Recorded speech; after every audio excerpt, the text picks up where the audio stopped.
दोस्तों, दुबई के लोगों के लिए सोना ऐसे है जैसे अपने देश में आम हो।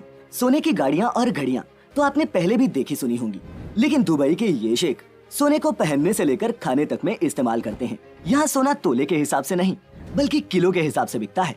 तो आखिर ऐसा क्या है जो दुबई में सोना इतना सस्ता और आम है? आज हम आपको यही बताने वाले हैं, तो बिना स्किप किए इस वीडियो को आखिर तक देखिएगा। दोस्तों, दुबई को सिटी ऑफ गोल्ड भी कहते हैं। जी हाँ, सिटी ऑफ गोल्ड। और ऐसा इसलिए क्योंकि दुबई के विकास में तेल और टूरिज्म का जितना बड़ा योगदान है, लगभग उतना ही बड़ा योगदान गोल्ड का भी है। यहाँ एक तरफ दुबई में दुनिया की सबसे बड़ी बड़ी कंपनियों के ऑफिस और आलीशान शोरूम मौजूद हैं। वहीं दुबई में एक मार्केट ऐसी भी है जिसके अंदर लगभग 1000 से भी ज्यादा सोने की दुकानें हैं, जो रोजाना हजारों किलो सोने का बिजनेस करती है।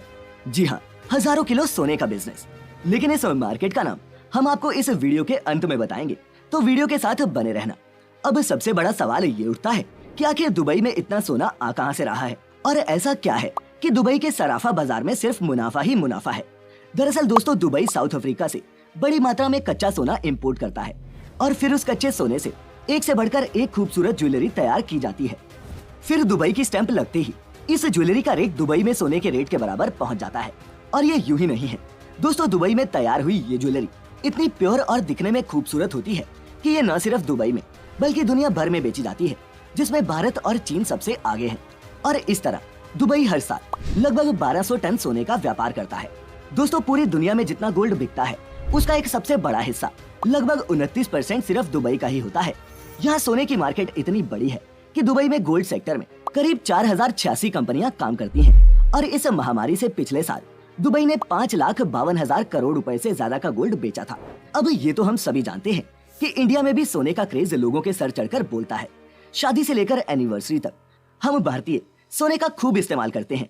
संयुक्त अरब अमीरात के शहर दुबई में भारतीय बड़ी संख्या में रहते हैं और अपनी सोने में गहरी दिलचस्पी की वजह से यहाँ गोल्ड में निवेश करने के मामले में हम भारतीय सबसे आगे हैं। दुबई में भारतीयों के बाद गोल्ड में सबसे ज्यादा निवेश पाकिस्तान, ब्रिटेन, सऊदी अरब, ओमान और कनाडा के लोगों का है। मार्केट के आकार के बाद अब बात करते हैं दुबई का सोना दुनिया भर में इतना मशहूर क्यों है और कैसे ये सोने की इतनी बड़ी मार्केट बन गई। तो दोस्तों, इसका सबसे बड़ा कारण तो ये रहा कि दुनिया भर में सोने की शुद्धता और गुणवत्ता के मामले में दुबई अव्वल नंबर पर है। दुबई में जितने भी ज्वेलर्स गोल्ड बेचते हैं वे सारा गोल्ड सरकार द्वारा उनकी शुद्धता और गुणवत्ता को चेक करके ही प्रमाणित किया जाता है। इसके अलावा हर ज्वेलर को अपने स्टोर से बेचे जाने वाली हर गोल्ड की आइटम पर सोने की शुद्धता का हॉलमार्क लगाना जरूरी होता है। यही हॉलमार्क बताता है कि सोना कितने कैरेट का है और ये हॉलमार्क पूरी दुनिया में मान्य होता है। यही नहीं, अगर दोस्तों कोई ज्वेलर बिना हॉलमार्क के सोने को बेचता है या फिर मिलावटी सोना बेचता है तो उसे यूएई एंटी फ्रॉड लॉ के तहत 2 साल तक की सजा या फिर 2 करोड़ रुपए तक जुर्माना भी लगाया जा सकता है। अब दोस्तों, दुबई में कानून कितने सख्त हैं, ये आप जो दुबई गया हो उससे पूछ सकते हैं। फाइन और सजा के डर से यहाँ नकली या फिर लो ग्रेड सोने का व्यापार ना के बराबर है। इसके अलावा दुबई में सोना बाकी देशों की तुलना में बहुत सस्ता है, जिसकी सबसे बड़ी वजह है कि बाकी देशों में सोने पर कई तरह के टैक्स लगते हैं। जैसे इंडिया में VAT plus GST plus excise duty plus labour charge जैसे अलग अलग टैक्स लगते हैं, जो सोने की ज्वेलरी को काफी महंगा बना देते हैं। लेकिन दुबई में गोल्ड ज्वेलरी खरीदने पर सिर्फ 5% वैट लगता है और ये टैक्स भी जनवरी 2018 के बाद लगना शुरू हुआ है, जिसका मतलब है कि 2018 के पहले दुबई से सोना खरीदना आज के मुकाबले और भी सस्ता था। इसके अलावा दुबई में आने वाले टूरिस्ट वैट रिफंड क्लेम कर सकते हैं, तो टूरिस्ट के लिए तो गोल्ड और भी सस्ता हो जाता है। साथ ही पूरी दुबई में सोने की कीमत या फिर भाव हर शॉप में एक ही होता है, क्योंकि यहाँ इंटरनेशनल गोल्ड प्राइसेस को फॉलो किया जाता है, जो इंटरनेशनल मार्केट के हिसाब से बदलता रहता है। इसका फायदा ये होता है कि आपको हर शॉप में जाकर गोल्ड प्राइस चेक या फिर नेगोशिएट करने का झंझट नहीं रहता। हाँ, दुबई में सोने की कीमत फिक्स जरूर है, लेकिन आभूषणों की बनवाई से लेकर लेबर चार्ज में आप मोलभाव कर सकते हैं। लेकिन ये सब आभूषण के डिजाइन किस देश का डिजाइन है, मशीन से बना है या हाथ से, रिटेलर पर और हाँ आपके बार्गेनिंग टैलेंट पर भी निर्भर करता है। और अगर आपके बार्गेनिंग स्किल्स कमाल के हैं तो हम आपको राय देंगे दुबई गोल्ड सूक में जाने की। अब आप सोच रहे होंगे कि गोल्ड सूक क्या है, तो दोस्तों यही वो दुबई का ट्रेडिशनल गोल्ड मार्केट है जिसके बारे में हमने कहा था कि आपको आखिर में बताएंगे। दोस्तों, दुबई गोल्ड सूक दुनिया का सबसे बड़ा गोल्ड मार्केट है, जिसमें 1000 से भी ज्यादा दुकानें हैं। इसके अलावा हर मॉल में बड़े बड़े ब्रांड जैसे कि डमास, मालाबार और कल्याण ज्वेलर्स जैसी गोल्ड शॉप्स भी रहती हैं। यहाँ आपको लेटेस्ट से लेटेस्ट डिजाइन की ज्वेलरी मिल जाती है। आप किसी भी शॉप से खरीदारी कर सकते हैं, क्योंकि शुद्धता की गारंटी हर शॉप देती है और यहाँ दुनिया भर के देशों से एक से एक शानदार डिजाइन वाली ज्वेलरी आसानी से मिल जाती है। दोस्तों, दुबई से सोना खरीदने का एक फायदा और है। अगर आप दुबई का खरीदा हुआ सोना एक्सचेंज करने जाते हैं तो जितना वेट आपकी ज्वेलरी का होता है उतना पूरा सोना माना जाता है और कोई भी बट्टा नहीं काटा जाता।